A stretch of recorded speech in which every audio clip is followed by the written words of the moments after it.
welcome to the Cosmic Egg Stories. Here today we will be talking about The Girl with the Rose-Red Slippers, from Kemet, Ancient Egypt. In the last days of ancient Egypt, not many years before the country was conquered by the Persians, she was ruled by a king called Amasis.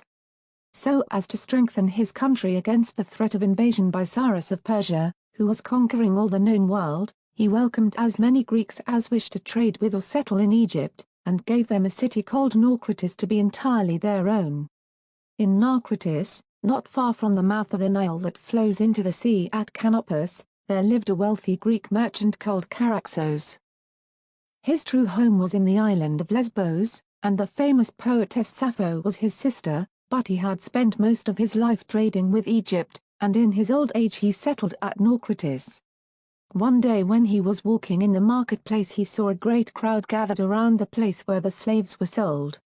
Out of curiosity he pushed his way into their midst and found that everyone was looking at a beautiful girl who had just been set up on the stone rostrum to be sold. She was obviously a Greek with white skin and cheeks like blushing roses, and Charaxos caught his breath. For he had never seen anyone so lovely. Consequently, when the bidding began, Charaxos determined to buy her and, being one of the wealthiest merchants in all Naucratis, he did so without much difficulty. When he had bought the girl, he discovered that her name was Rhodope and that she had been carried away by pirates from her home in the north of Greece when she was a child. They had sold her to a rich man who employed many slaves on the island of Samos, and she had grown up there. One of her fellow slaves being an ugly little man called Aesop who was always kind to her and told her the most entrancing stories and fables about animals and birds and human beings.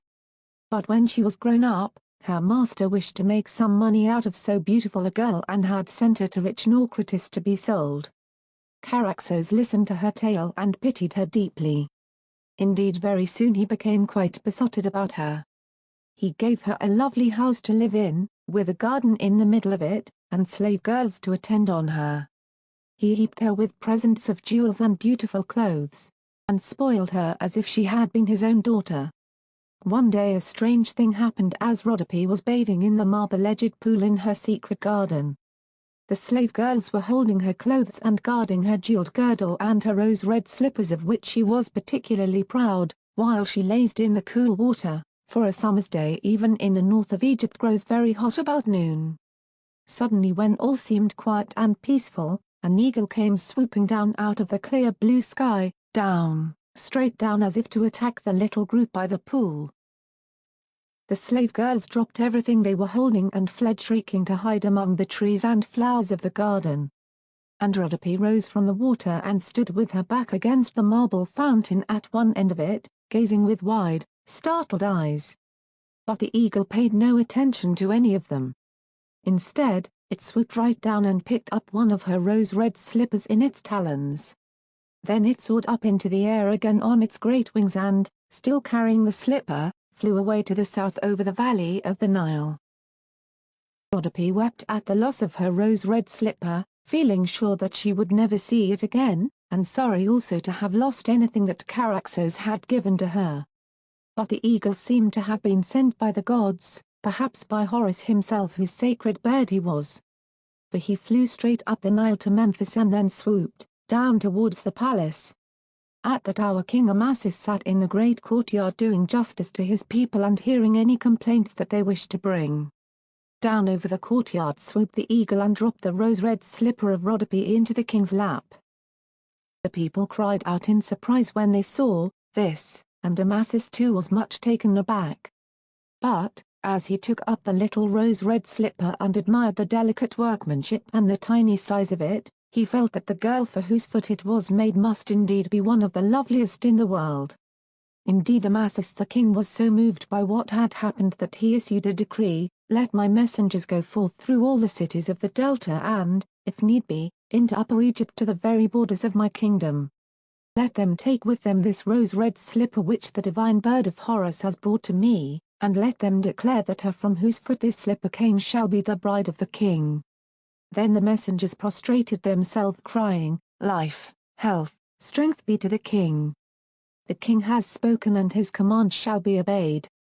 So they set forth from Memphis and went by way of Heliopolis and Tanis and Canopus until they came to Naucratis. Here they heard of the rich merchant Charaxos and of how he had bought the beautiful Greek girl in the slave market, and how he was lavishing all his wealth upon her as if she had been a princess put in his care by the gods. So they went to the great house beside the Nile and found Rhodope in the quiet garden beside the pool. When they showed her the rose-red slipper she cried out in surprise that it was hers.